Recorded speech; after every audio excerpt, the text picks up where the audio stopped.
أعوذ بالله من الشيطان الرجيم بسم الله الرحمن الرحيم إن الحمد لله نحمده ونستعينه ونستغفره ونعوذ بالله من شرور أنفسنا ومن سيئات أعمالنا من يهد الله فلا مضل له ومن يضلل فلا هادي له ونشهد أن لا إله إلا الله ونشهد أن محمدا عبده ورسوله أما بعد الحمد لله நமது wisdom society மூலம் நடாத்தப்படவிருக்கிற இரண்டாவது சுற்றுக்கான குவிஸ் காம்படிஷன் இன் பதிலை இந்த உரை மூலம் பெற்று பயன்பெறுங்கள் இன்ஷா அல்லாஹ். நாம் இன்று பார்க்க போகும் தலைப்பு என்னவென்றால், கணவன் மனைவியுடனான தொடர்பு எவ்வாறு இருக்க வேண்டும், அவர்கள் தங்களுக்கு மத்தியில் எவ்வாறு இருந்து கொள்ள வேண்டும் என்பதனையும், அல்லாஹ் தஆலா தனது குர்ஆனில் எவ்வாறு அதனை சுட்டி காட்டியிருக்கிறான் என்பதையும், அதோடு சேர்த்து ஹதீஸ்கள்ல எப்படி அது கூறப்பட்டிருக்குது, எப்படி சொல்லிக்கிறாங்க என்பதையும் நாங்கள் இந்த உரை மூலம் பார்க்க போகிறோம். இஸ்லாத்துல வந்து திருமணம் என்பது ஒரு புனிதமான ஒரு ஒப்பந்தமாக இருக்குது. அது வெறும் உலக வாழ்க்கைக்காக மட்டுமில்லை, அது இந்த உலகத்தை நோக்காக மட்டும் வச்சு இல்லை, அல்லாஹ்ட திருப்தியை பெறுவதற்கான ஒரு இபாதத்தாக இருக்குது. அவ்வளவு முக்கியம் வாய்ந்த ஒரு விஷயமாகத்தான் இந்த கணவன் மனைவி என்ற அந்த உறவு இருக்கணும். கணவன் மற்றும் அந்த மனைவி ஒருவருக்கொருவர் அல்லாஹ்வின் அருட்கொடைகளாக இருக்கிறாங்க. அப்போ எந்த அளவுக்கு நாங்கள் பாருங்க, எந்த அளவுக்கு நாங்கள் எவ்வளோ பெரிய ஒரு முக்கியமான ஒரு விஷயமாக இந்த கணவன் மனைவி உறவு இருக்குது. இது அல்லாஹ்ட அருட்கொடைன்னு சொன்ன ஒரு சாதாரணமான ஒரு விஷயம் இல்லை.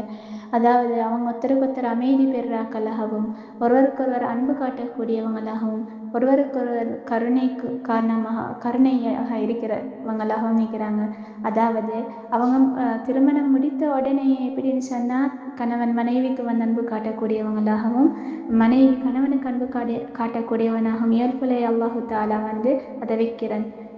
அதை வந்து நாங்கள் இன்னும் சூரத்து ரூம் இன்னும் தெளிவாக நாங்கள் பார்க்குறோன்னு சொன்னால், அல்லாஹு தாலா தனது திருக்குரான்ல சூரத்து ரூம்ல வந்து சொல்கிறான், அஊது பில்லாஹி மினஷ் ஷைத்தானிர் ரஜீம், وَمِنْ آيَاتِهِ أَنْ خَلَقَ لَكُمْ مِنْ أَنْفُسِكُمْ أَزْوَاجًا لِتَسْكُنُوا إِلَيْهَا وَجَعَلَ بَيْنَكُمْ مَوَدَّةً وَرَحْمَةً. இதோட தமிழ் கருத்து எப்படின்னு சொன்னால், உங்களுக்கு அமைதி கிடைக்கும்படி உங்களிலிருந்தே உங்களுக்கு மனைவிகளை அல்லாஹ் தாலா படைத்தான், உங்களுக்கிடையில் அன்பையும் கருணையும் ஏற்படுத்தினான் எப்படின்னு சொன்னான்.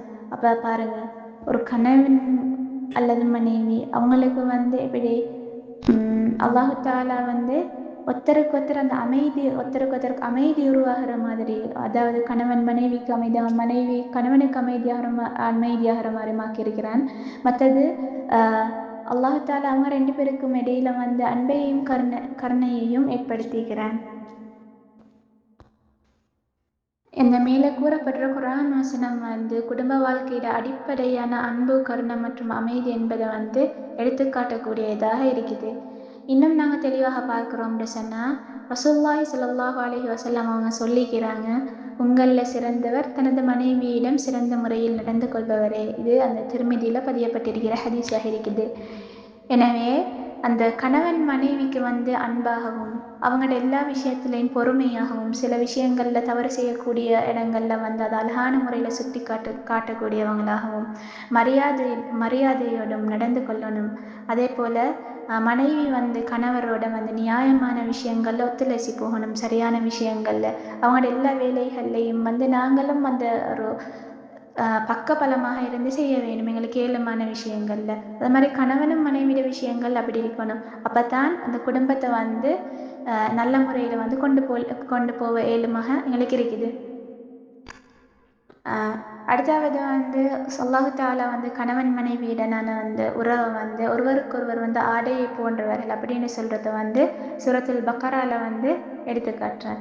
அதை எப்படின்னு நாங்கள் பார்த்தோம்னு சொன்னால், பிஸ்மில்லாஹிர் ரஹ்மானிர் ரஹீம், أحل لكم ليلة الصيام الرفث إلى نسائكم هن لباس لكم وأنتم لباس لهن. இந்த ஆயத் வந்து என்ன கருத்தை சொல்லுதுன்னு சொன்னால், சூரா பக்கரால 187வது வசனம்,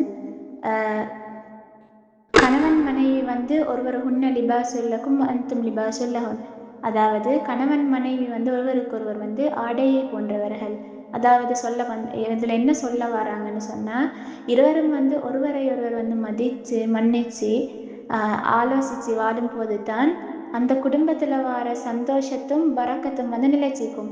அதாவது கணவன் மனைவிக்கு இடையில பிரச்சனைகள் இல்லாம 2 பேரும் புரிந்து கொண்டு இன்னும் அவங்க ஒருவருக்கொருவர் புரிந்து கொண்டு வாழ்ற நேரம் தான்.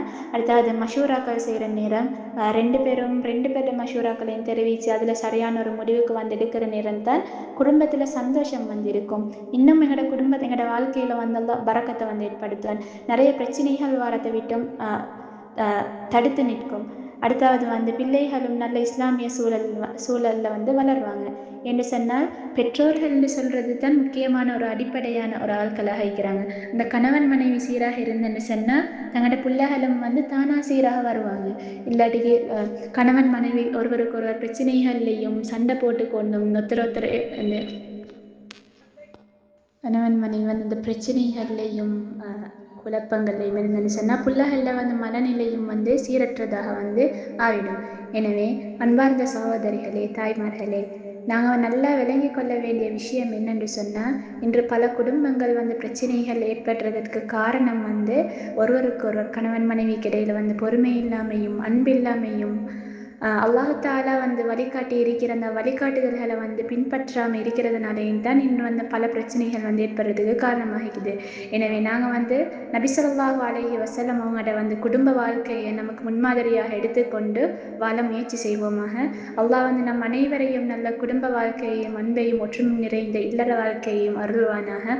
வஆகிர் தஅவானா அனில் ஹம்துலில்லாஹி ரப்பில் ஆலமீன். வஸ்ஸலாமு அலைக்கும் வரஹ்மத்துல்லாஹி வபரகாத்துஹு.